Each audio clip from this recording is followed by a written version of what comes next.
कंज कृपा सिंधु नर रूप हरि महामहोत्तम पुंज जाच वचन रवि कर निकर। परम सौभाग्यशाली गुरुमुख सज्जन मंडली, सन्मुख सुंदर सिंहासन पर विराजमान श्री परमहंसों की महान विभूतियों के एवं हाजिर हजूर श्री सद्गुरुदेव दाता दीनदयाल जी महाराज जी के परम पावन परम सुंदर श्री दर्शन दीदार करते हुए एक बार बड़े ही प्रेम सहित मिलकर के बोलना जयकारा बोल मेरे श्री गुरु महाराज की जय।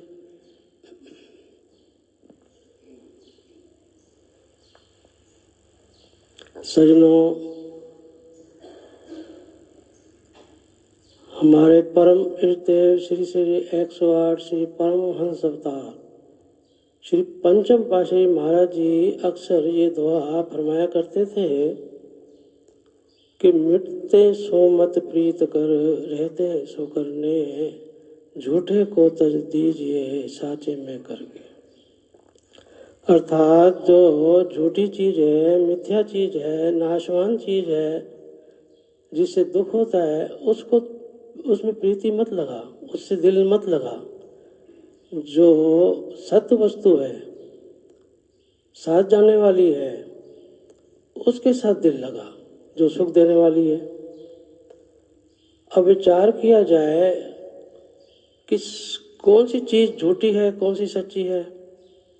जैसे कि कल सत्संग में भी आप सब श्रवण कर रहे थे कि हर एक वस्तु के दो पहलू होते हैं। जैसे दिन है तो रात है, सुख है तो दुख है, धूप है तो छांव है। इसी प्रकार माया और भक्ति भी है। माया काल की रचना है, जो सब मिथ्या है, नाशवान है, स्वप्न के समान है। बस संत महापुरुष यही फरमाते हैं, इससे दिल मत लगा। जो भक्ति है वो सुख देने वाली है, कायम की है, साथ जाने वाली है, इससे दिल लगा। आम संसारी मनुष्य माया की आडंबर में जो चकाचौंध करने वाली है, जो दिल को लुभाने वाली है, इसमें अपना दिल लगा बैठते हैं और अपना मनुष्य जीवन जो अनमोल है वो व्यर्थ गंवा देते हैं। क्योंकि ये माया जो है, ये एक तरह से 84 लाख योनि में ले जाने वाली का बीज है। इसके साथ दिल लगाना यानी 84 लाख योनियों का बीज इकट्ठा करना।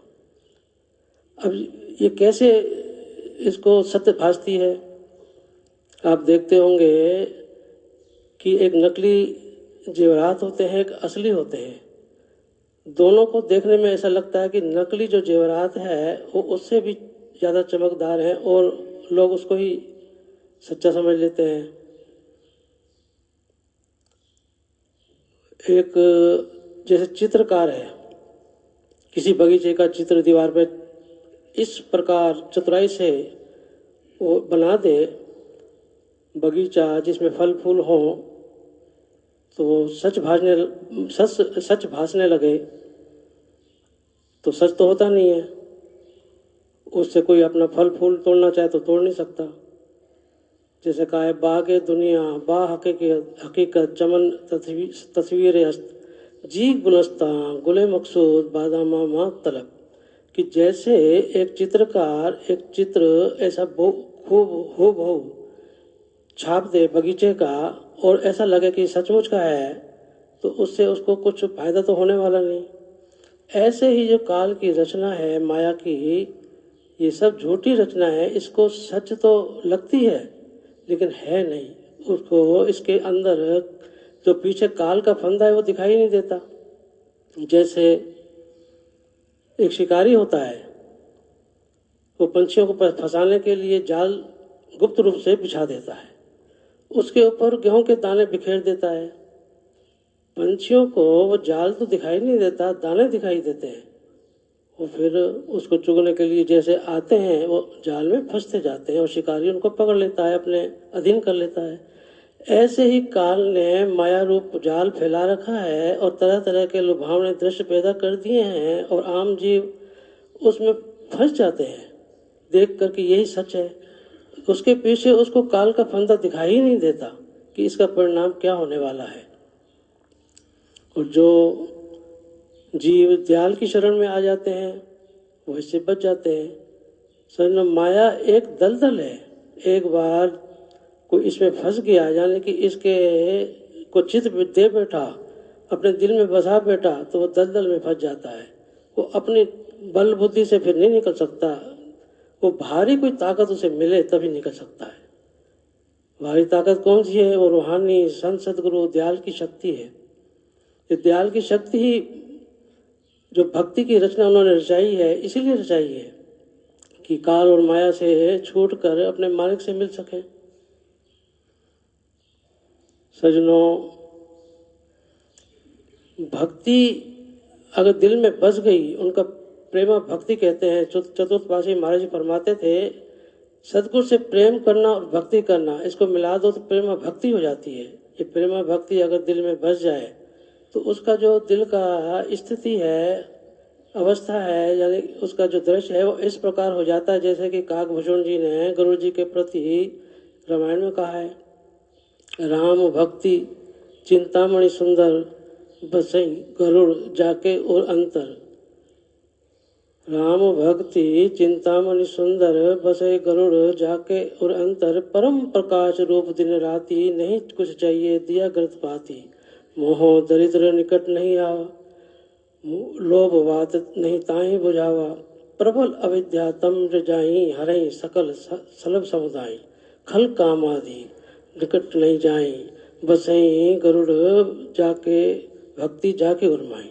अर्थात जिसके हृदय में प्रेमारूपी भक्ति बच जाती है, उसके हृदय की अवस्था का वर्णन करते हुए काकभूषण जी कहते हैं कि उसके अंदर एक चिंतामणि होती है जिसका प्रकाश स्वतः फूटता रहता है दिन रात।